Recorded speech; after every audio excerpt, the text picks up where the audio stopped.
tonight. For those of you I have not had the opportunity to meet, my name is Melly. My pronouns are she, her. I'm part of Dignity Indianapolis, and I also have the great honor of serving as your national president. Like so many of you last week, I waited with bated breath, constantly refreshing the news, looking for that white smoke. But one of us, Marianne, our executive director, had a particular vantage point as she was in St. Peter's Square waiting for that white smoke right in the middle of all of the action. And so while I was just on my couch in my living room waiting to hear who the new pope was, Marianne was surrounded by millions of her new closest friends waving her rainbow flag, waiting to see what would happen. So we wanted to invite you all here this evening to hear some of Marianne's reflections on what the experience of being live and St. Peter's Square was like during the conclave, and of course at those moments where we saw the white smoke and where Pope Leo first came out and was announced. We will have some time for questions at the end, and then we'll have a little bit of time to chat as well. So without further ado, I'll just turn this over to Marianne right now. Thank you. Thank you so much, Melly, and thank you to everybody for being here tonight. I have to say, I am not sure that I have fully processed all of the events, but really am excited to share with the Dignity community some of the experiences that I've had in, I can't believe it's been just over a week. So just for a little bit of context, Dignity USA has had a long time commitment to witnessing to the presence of LGBTQIA plus people as integral parts of our church at major church events. I think the first time we acted on this was at World Youth Day in 2011, sending a very small, only two people, one from with CTA, call to action, to have representation. And since then, we have been present at World Youth Days, at world meetings of families, at the Synod, and now at the Conclave. In addition, our current board was very cognizant of the degree to which there is a huge focus on LGBTQIA plus issues across the US and globally, and approved funds for me to be present at a conclave should it occur. This was some months ago, when there was, there were concerns about Pope Francis's health, and then what looked like he was on miraculous recovery, and then his shocking death, all happening in quick succession. So I'm really grateful to have been able to represent everybody associated with our goals of justice, equality, and full inclusion of the LGBTQIA plus community in our church at this event. So this event didn't just happen in addition to the board's process of deciding that this was important. As we approached the start of the conclave, we did some outreach to partner organizations to see who else, both from our US allies and from around the world, would have representation in Rome for the conclave, to explore opportunities for collaboration and supporting one another. And really, the Global Network of Rainbow Catholics was very interested in me helping get the message out for that group as well. And then the other groups that had representation were Women's Ordination Conference based here in the US and their global group, Women's Ordination Worldwide. Also, before I left, I worked with Melly and with Darby to prepare 3 versions of a press release to help us be ready to respond instantly or very quickly once a new pope was elected. And we did a version for anybody who we expected to really be positive and sort of continue down the path of inclusion for LGBTQIA folks, a response for somebody who might be a little bit more middle of the road, and then a response in the event that someone, with a more conservative orientation was ready, and was kind of left for fill in the blanks and pull up specific issues. So it was really nice to be able to trust partners back in the United States with knowing that that was ready. Um, and then I just sent lots of emails and messages and phone calls to some of our key media contacts, both in the US and with international services. Once people knew that I was going to be going, I did over a dozen kind of pre-interviews, lots of them with media folks who wanted to know who we were hoping for as a new pope, or what we thought so and so's chances might be, and all of that. What kinds of activities were we going to be doing in Rome? So just a whole range of those. And then I spent a fair amount of time just studying the schedule for the Synod to just try and be prepared and figure out where I needed to be when to make the most effective use of my time.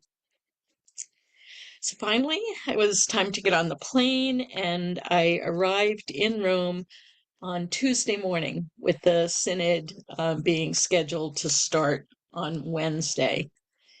And just kind of spent Tuesday getting myself settled in, figuring out how to get from where I was staying to St. Peter's. And then in the evening, our friends at Women's Ordination Conference and Women's Ordination Worldwide had planned a vigil prayer service for the eve of the conclave. So I went to that. I was one of the readers in the service, and it was a lovely way to gather with people and to send up our prayers for the success of the conclave, and just really to kind of make that front of mind. And then Wednesday morning, I woke up to a whole bunch of media questions that had come in overnight, or messages from friends, and after answering all of those, I kind of packed up my a whole bunch of business cards. I put a whole bunch of rainbow faith buttons on the backpack I was using. I put on this button that I wore through this. This says, "It's our church too." I think a lot of folks will remember Melly's famous video about that and how moving it was. And I just love this button. And then I took my little inclusive rainbow flag and a rainbow fan from when um, the Kennedy Baird Center for LGBTQ students was opened at the University of Dayton. This was one of the things that they gave out, so it was nice to carry a memento of that event to Rome too.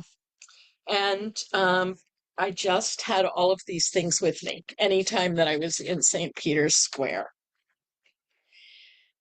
The first thing that was on my agenda was to do an hour-long interview with a reporter from South Korea's progressive newspaper, which was really fun. In addition to all the questions she had for me, I was really excited to learn about the Catholic community in South Korea. Through the global network of Rainbow Catholics, we actually have a very small group in South Korea that I've spoken with a couple times, but I didn't know much about the larger community, so that was really great.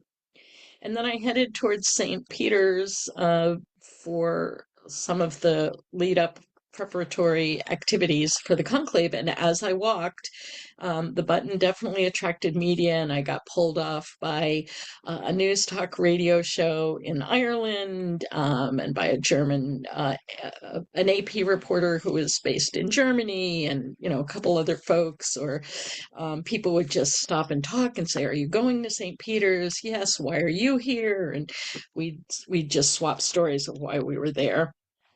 Um, I was really struck on the walk over by just how much media was there. I mean, there were whole sections of roads leading into St. Peter's Square that were just blocked off and set aside for the media, and cameras from every country. There were elevated banks of cameras and little studio sets up, and underneath there were production offices, and just hundreds and hundreds of media tags that I saw. And then once I got into St. Peter's, you could see that at the tops of the buildings, there were studios and cameras all over there. And it was just amazing.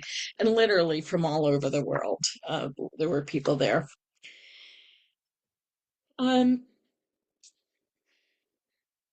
so, as I said, occasionally we just talk with folks as I ran into what brought you to Rome? Were you planning to be here? Or did you happen to be here as the conclave happened?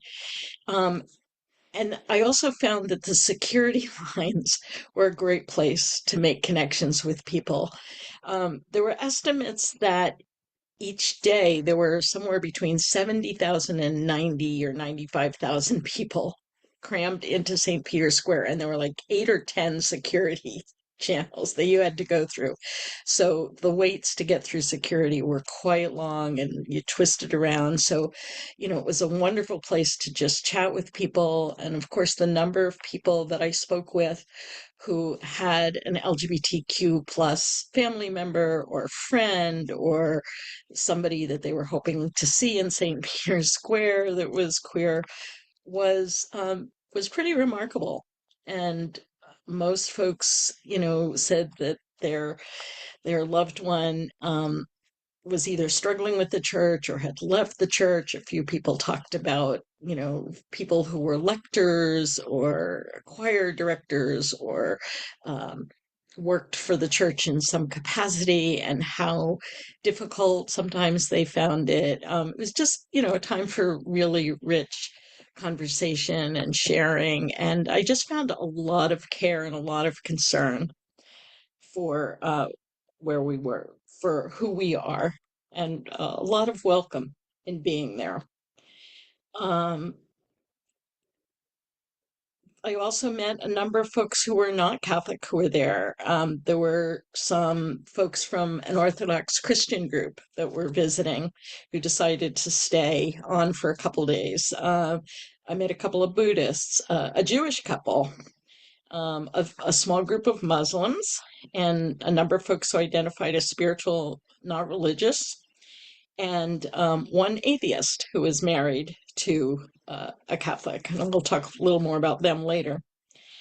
Um, Occasionally, I noticed, a disapproving look or somebody kind of turning away. But except for one pretty harsh interaction, every other conversation was quite positive.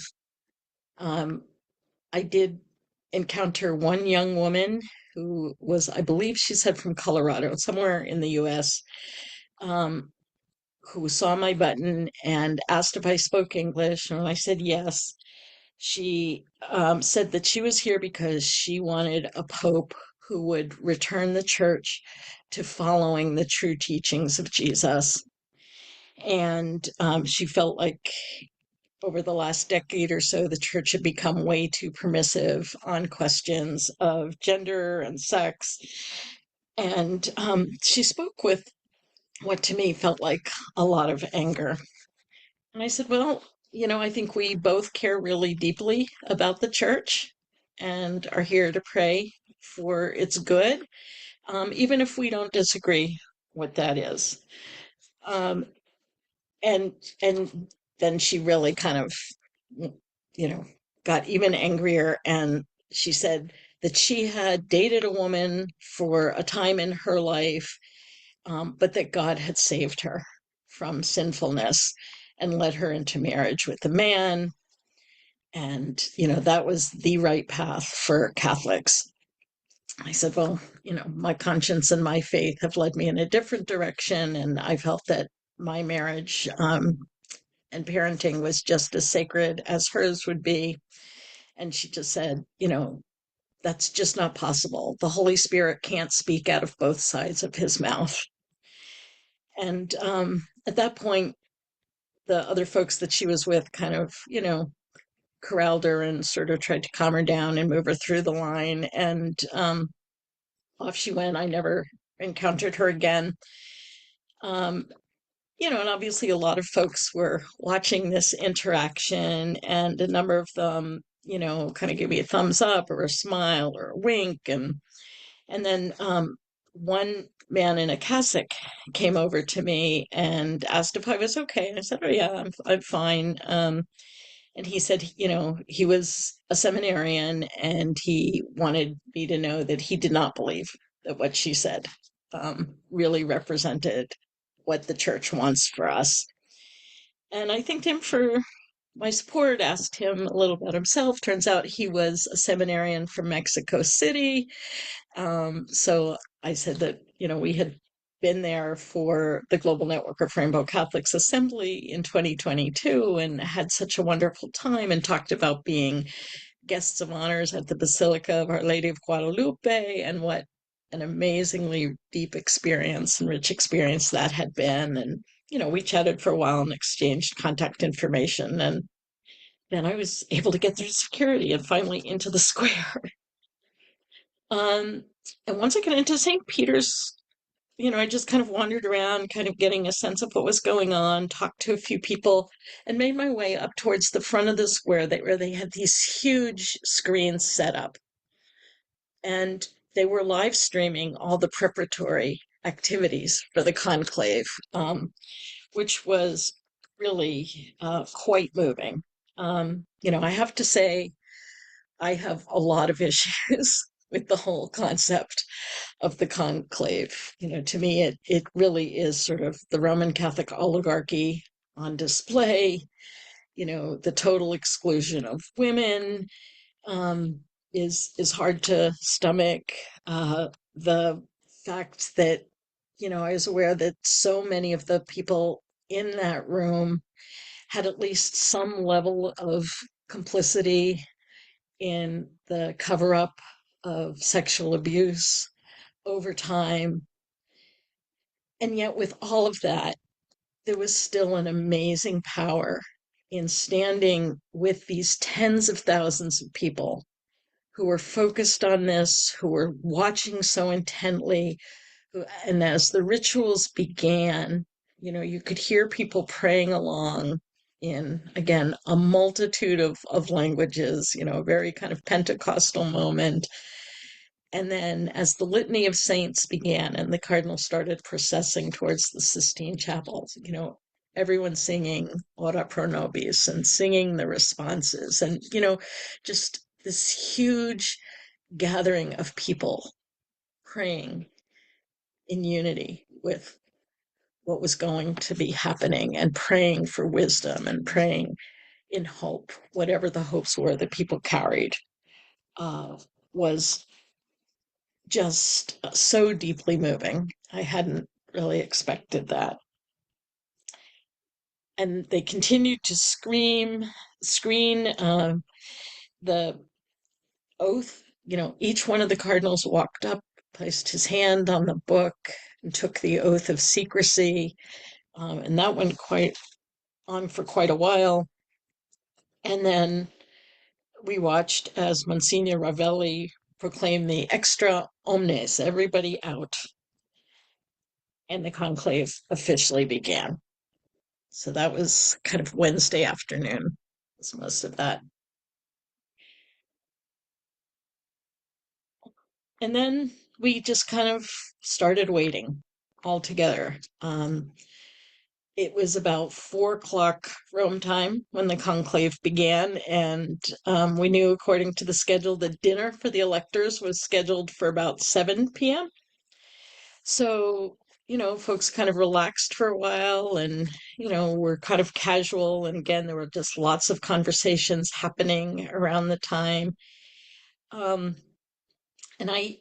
I've thought about it as really kind of an Advent period. Here we are at the very beginning of the Easter season, and yet there was this sense of expectation and this waiting and a total lack of knowing when anything was going to happen. It was very moving.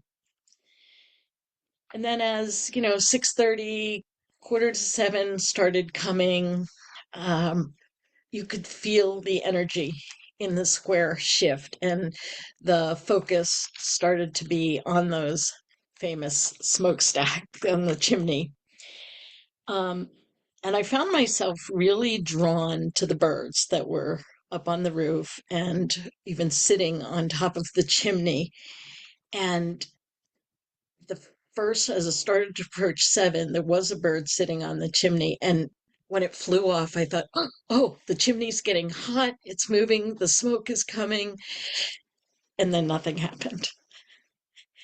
And um, yeah, just every time a bird flew off the chimney, I sort of thought that, okay, it's heating up and something's going to happen. And then it was 8 o'clock and 8:15, and people were placing bets on, when is there going to be smoke? And as the time crept on, there was a lot of speculation. Oh my gosh, did they already elect somebody? Are they doing all of the rituals? And, time kept going. And then it was, do these new cardinals not know what they're doing? Did they screw up the voting process? And has there been some kind of a medical emergency that's happening? There's just all kinds of wondering about what was going on.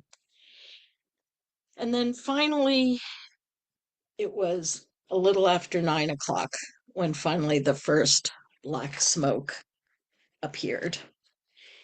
And everybody just kind of let their guard down and, said goodbye to the folks that we were with. I had spent most of the day with, most of that evening with a young medical student from Geneva who was studying in Rome, and with a woman who had been with her sister at the last Jubilee back in 2000, 2001. And they had made plans to come back for this Jubilee year, but her sister died 6 years ago to the day on May 7th. So back in November, this woman from Dublin planned to be in Rome, in St. Peter's, on the anniversary of her sister's death. And she was there. And, she got up at 2 a.m. that morning to fly from Dublin to be in St. Peter's and to watch for the smoke. Just powerful reasons that people were there. So everybody wished each other well and started to disperse. So when Thursday came around, I was very aware that many of the folks who, are sort of experts in things Vatican, things church, had thought it was going to be a fairly short conclave, and that Thursday would be the day we'd get a new pope by Thursday night.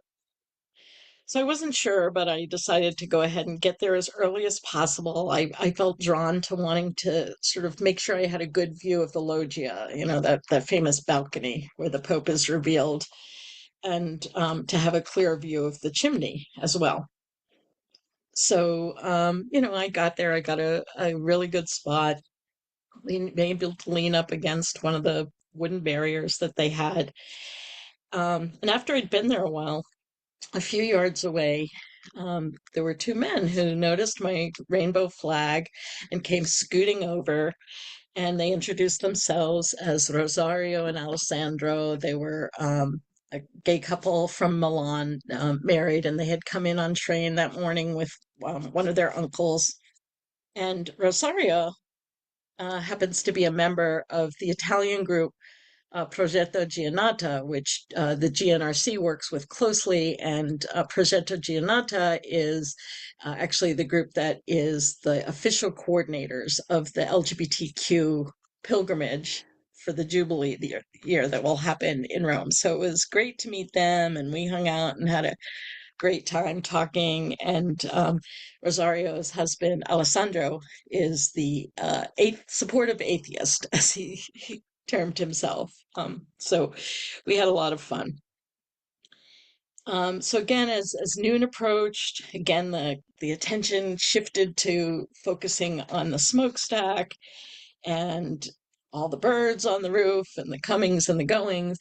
And then again, just after noon, there was the billowing of the black smoke, and just signaling that none of the morning election, they usually cast 2 votes in the morning and 2 in the evening. So the morning elections had not yielded a pope. So we all knew that the electors were going to be heading to lunch. So people kind of filed out of the square to take a break, to get food, get out of the sun for a little while. Um, so after lunch, I kind of shifted my position a little bit and stood with a different group of folks, and it wound up being a father and a daughter who had come in from Peabody, Massachusetts, which is about 20 miles north of where I left. Um, and the dad, I tell you, he had a Kathy Ann accent. So it was a little bit of home right there in St. Peter's. Um, and then a man named Tom, who was a theology professor at a Catholic college in Northern California. And Tom had a really interesting story. He and his wife had taken in a gay student who could no longer stay in his home back in the 80s. And they have been very active allies with the LGBTQ community ever since. And he has really been pushing a lot of theological associations in his own college to be active allies. So he was a great person to spend uh, the afternoon with. He teaches church history, so I'm very excited to get his perspective on a lot what was going on. So we waited about 2 hours, and then at 6:10, there was more smoke. And actually, it took a while for us to realize that it was white smoke because it started coming out very thin. And the square just erupted in cheers and clapping and hugs and tears. And then the bells started ringing and people started shouting, Habemus Papam. And, you know, there was just it the joy felt like a physical force. It was enormous. I mean, we had no idea at that point who it was. It was just, okay, you know, this is a new moment. The chair is no longer vacant. There is a pope. And then the Swiss Guard Army band, the Swiss Guard band marched into the square and people started clapping along. And, you know, there was just a very festive party atmosphere. And it took till a little after 7 for there started to start being activity up on the loggia. And first they came out and they hung the papal banners, and then cardinals started gathering on the balconies off to the sides. And we were waiting and waiting and waiting.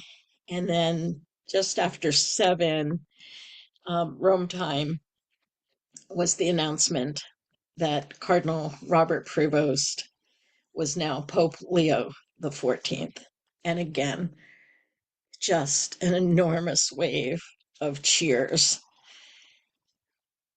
And as he came out and reveled in the cheers and blessed, he was grinning. Everybody else seemed to just be very emotional, a lot of joy. And then the square just felt silent as he started to speak. And people were trying to make out the Latin text. And then when he started speaking in Spanish again, the crowd just was jubilant. It was exciting. And at the end of his message, again, there was loud applause and cheers and chants of Papa Leone, Papa Leone, just sweeping over the whole square. And it was just a huge sense of elation. So it was as people finally started to disperse that something I hadn't expected happened. Um, People started coming up to me singly or in groups of 2, 3, 4, all identifying as gay or queer or bisexual or whatever. And they would ask me, is this good for us? Is he going to be good to us? And I realized just how many people had seen, me waving the flag as the new pope was announced and through his talk.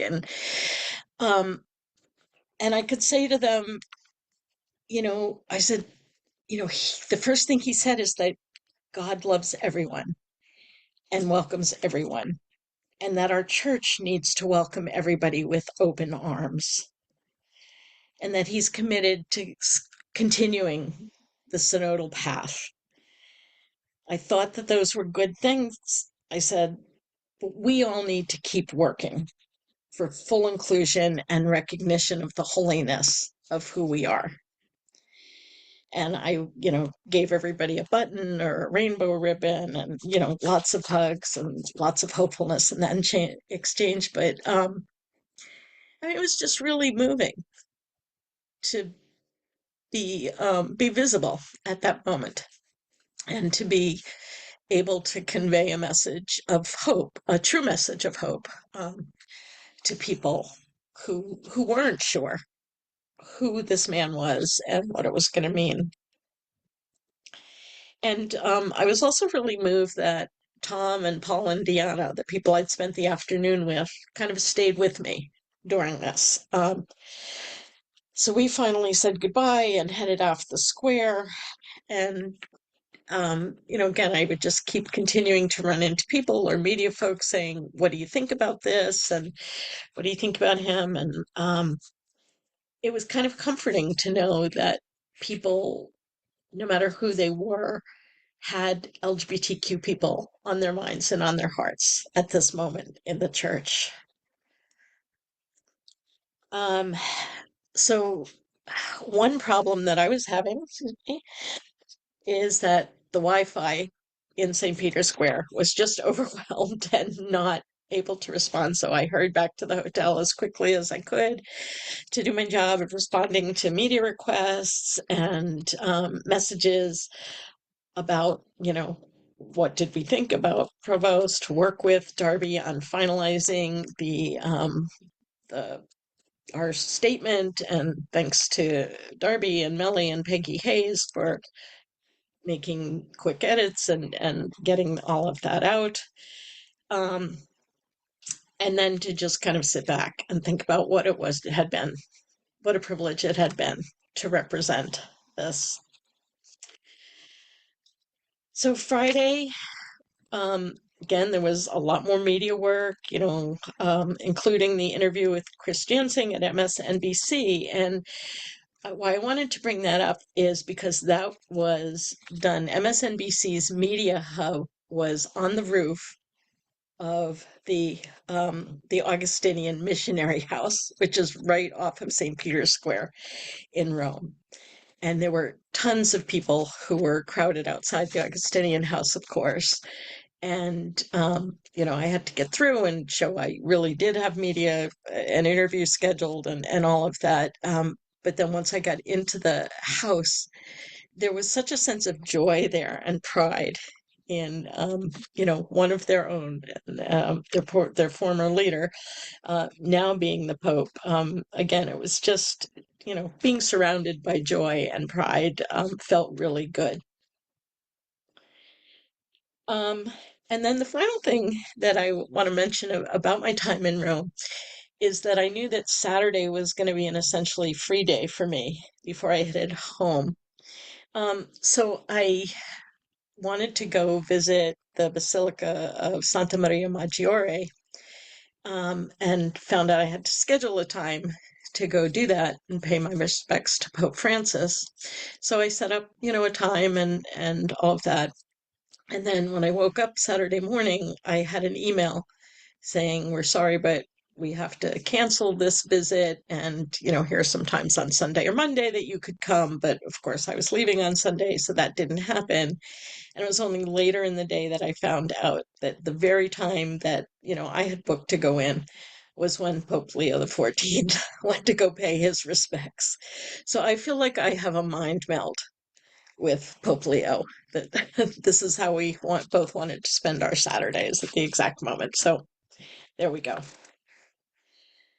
So again, let me just end this by saying again what a profound honor it is to represent all of you and the so many, many people who have worked for decades and who keep doing this work of claiming our full identity as LGBTQIA plus people, as allies, as Catholics, and who keep challenging our church our whole church, to live into justice and the inclusive love of God. It's really only because of your commitment to Dignity USA, to other Catholic justice movements, and because of your financial and prayerful support that we were able to be present at this moment. So thank you for your support and your presence. So I'm sure some of you have questions and comments, so let's get to them. Melly, back to you. Thank you, Marianne. Thank you for representing us so well. Um, yeah, friends, if you have questions, I think you might be able to put them in the chat, or if you want to raise your hand, I can call them. I think we should do raising hands. I think that Hands? worked really Okay. well last time. Yep. Great. So if you got questions, just raise your hand, and calling you to come off mute and ask your questions to Marianne.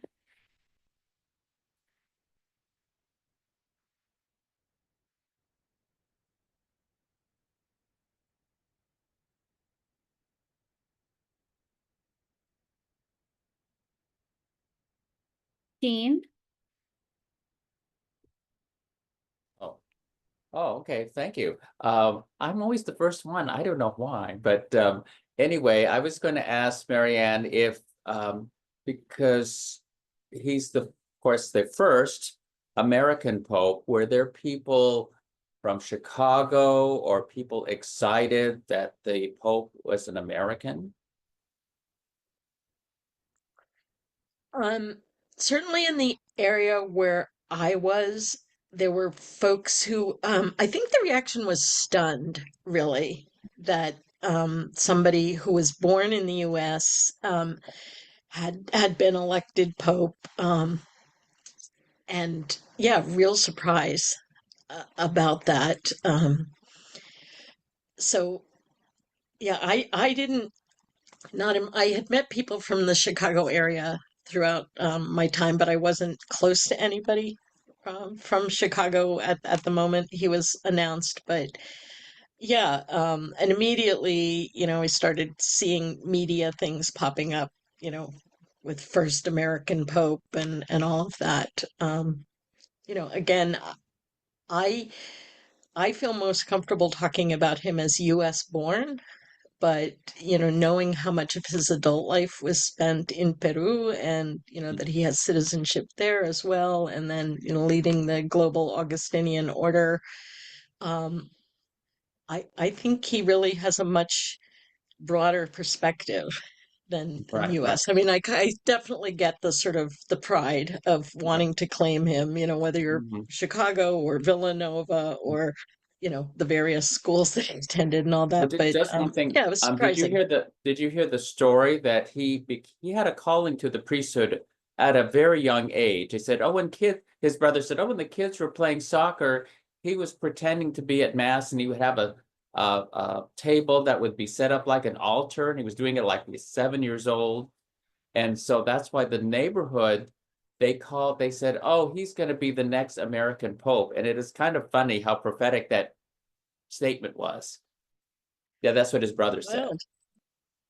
Well, boy, I used to play mass too. Nobody ever said I'd be Pope. Thank God. Thank you, Jean. Okay. Thanks, Jean. Any other questions for Marianne? Yeah, Leanne.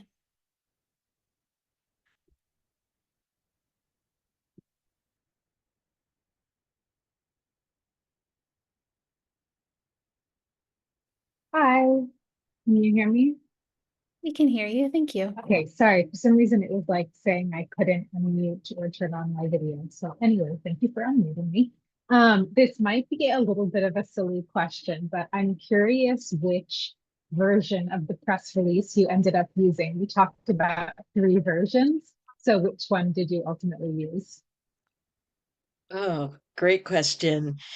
Um, Correct me if I'm wrong. I think we went with the mostly positive one, but we inserted, we acknowledged the fact that, there was that quote that was making the rounds from 2012, which in which at that I believe at that point Bishop Prevost was saying that the media was hyping same-sex marriage and things like that, with the recognition that it was a different era in the time of Benedict as Pope and doctrinal orthodoxy kind of being expected.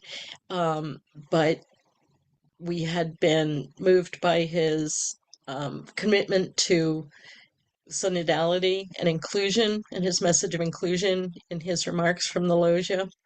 And we're hopeful. Again, offered our expertise after 55 plus years of doing this kind of ministry work at the service of the church.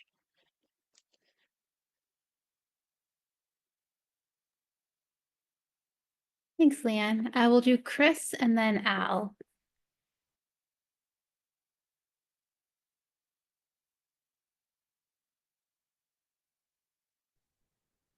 Oh, hello.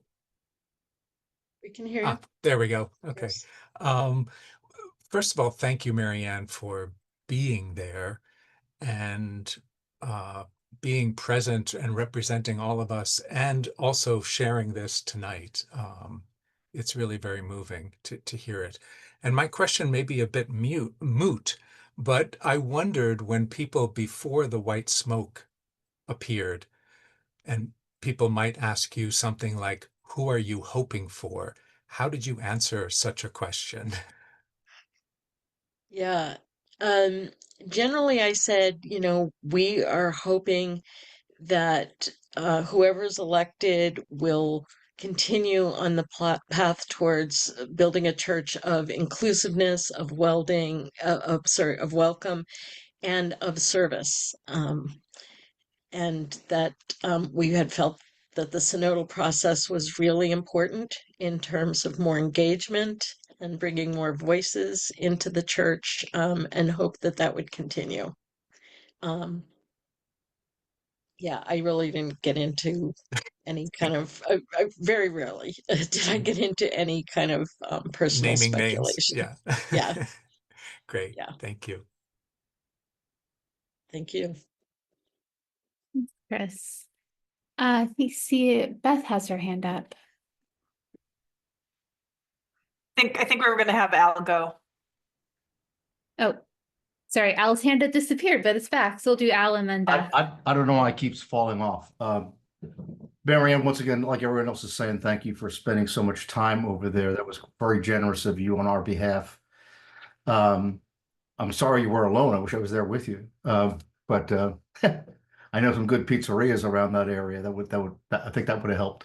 But at any rate, I think like a lot of people, I was watching carefully as he made his first appearance.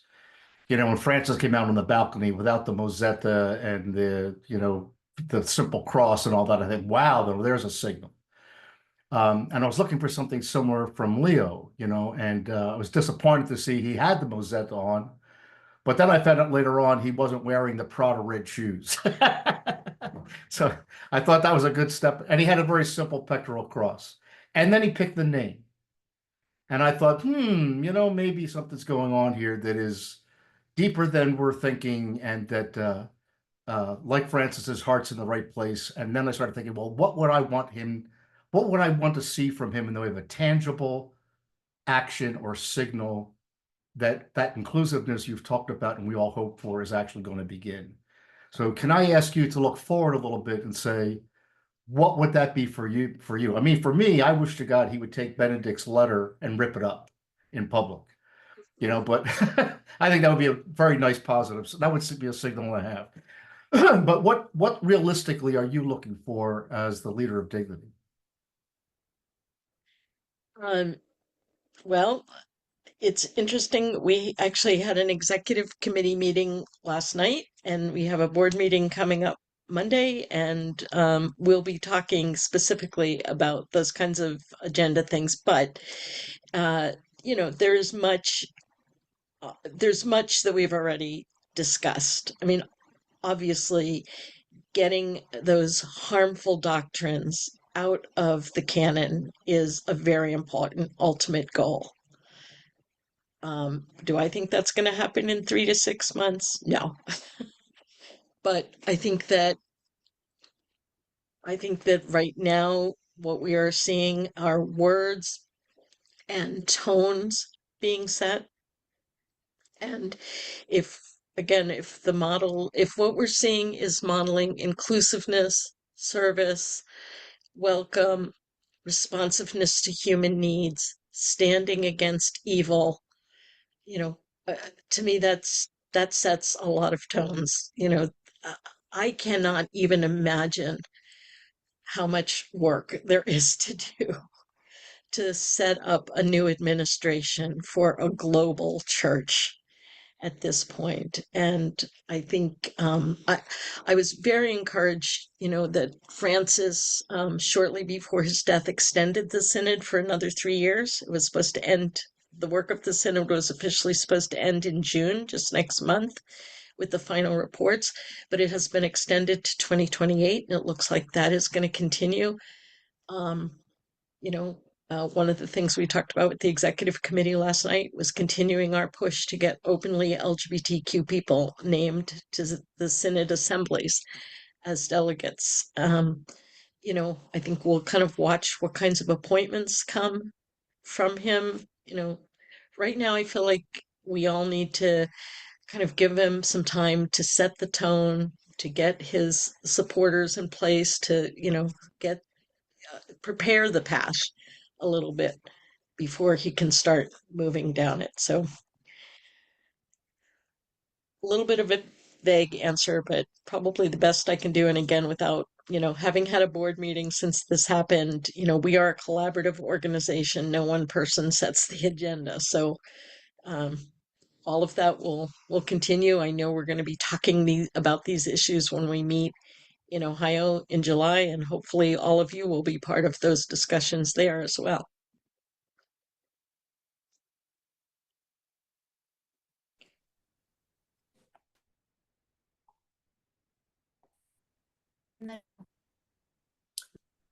Hi, my name's Beth. Can y'all hear me okay? Yes. I'd come on video, We can but hear you. the host is disabled. So you just get my voice for tonight.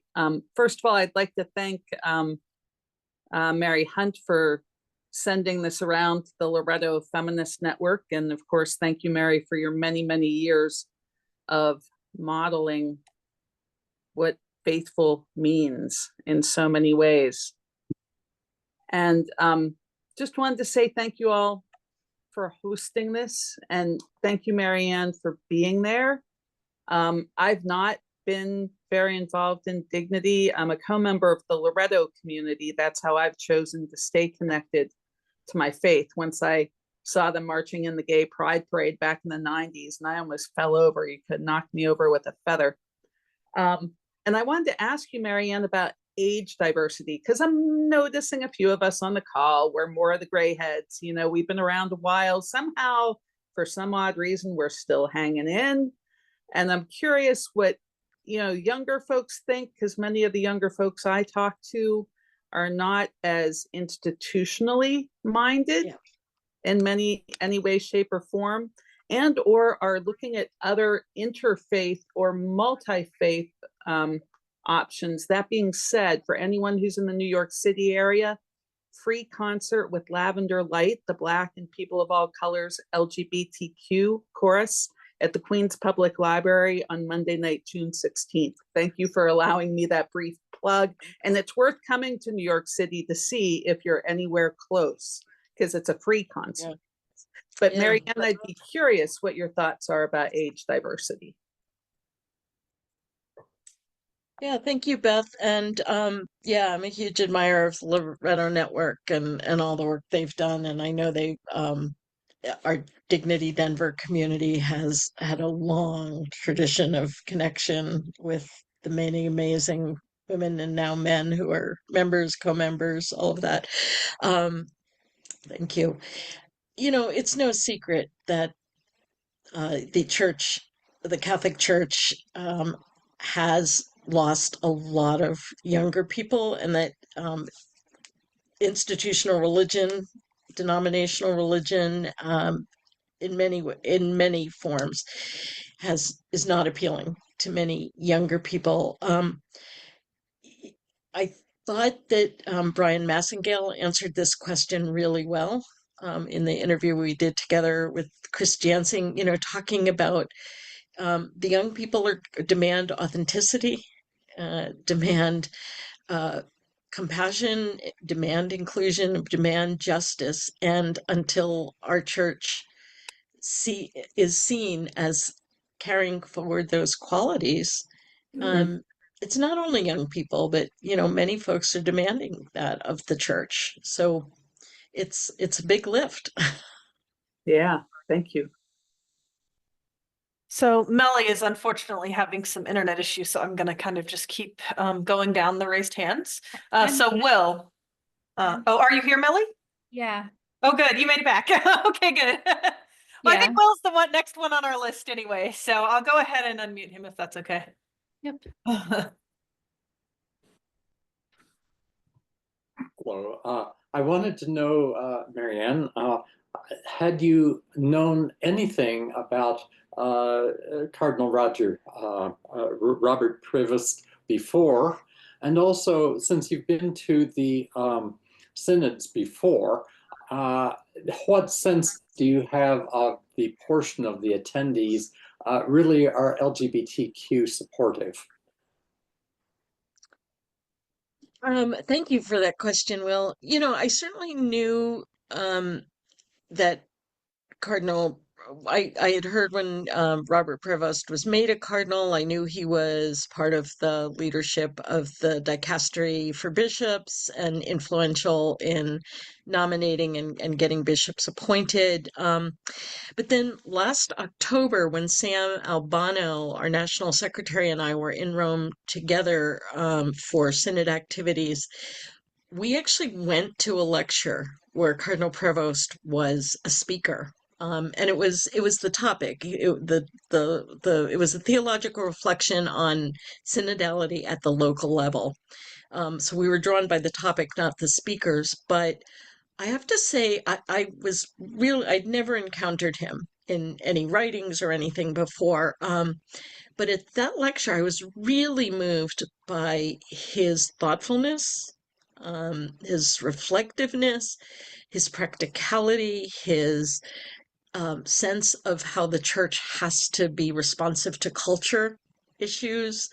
I don't know, I just, even sitting up in the balcony in this big lecture hall, there was something about him that I found very impressive and very moving. So that was really my first and only kind of, long distance encounter with him. But yes, I really didn't know anything about him before that. So it took our American hierarchy here to research his previous statements, I guess.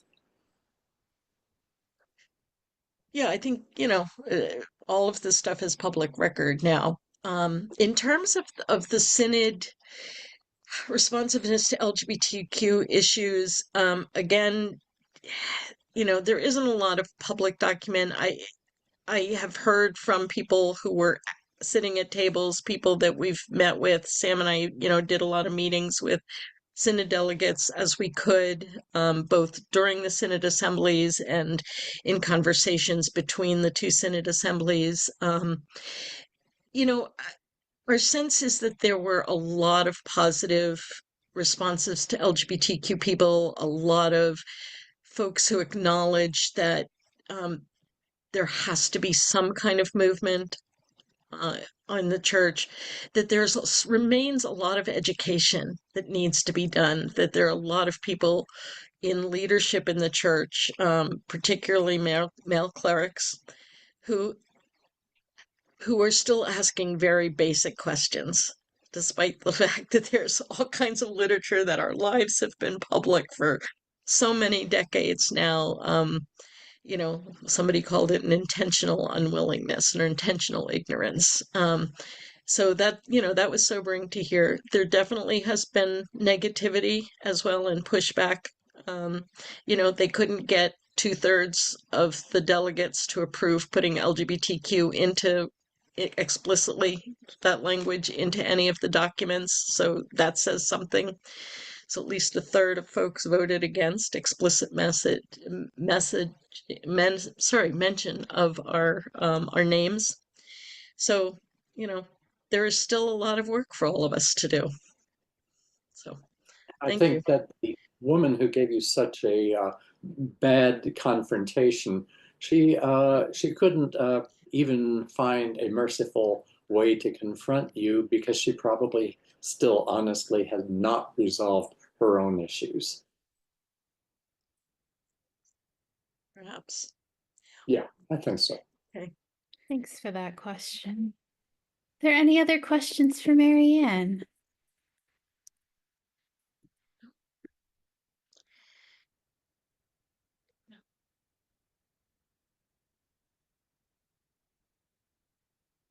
Right. Don't see any other hands right now.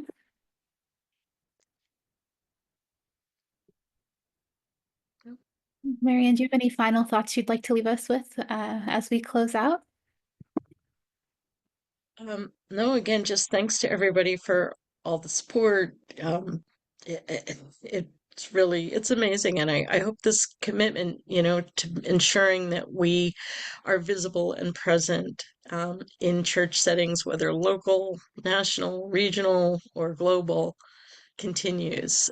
It's really important. And let's keep praying for the Pope and doing the work to build this inclusive